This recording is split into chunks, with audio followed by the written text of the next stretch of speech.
Hey, how's it going everyone? Welcome back to another Star Wars Funko Pop video. Today we'll be taking a quick look at the 2023 Funko Shop exclusive Lights and Sound R2-D2.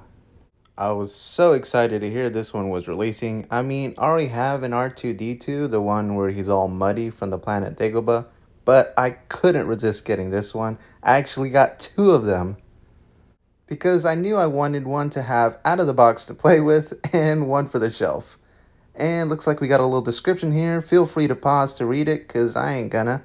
And speaking of the box, man, I love the packaging design Funko has been using here.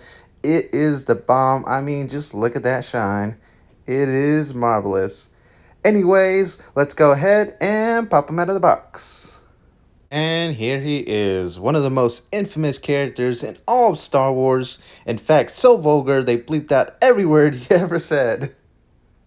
Anyway, I'm going to cut it short here so that we may conclude with a 6-part series of ambient noises and screeches orchestrated and conducted by the legend himself, Mr. R2-D2. Thank you so much for watching. For more videos like this, be sure to subscribe. You can also follow me on Instagram and TikTok at OuterWorks. Until next time, have a good one.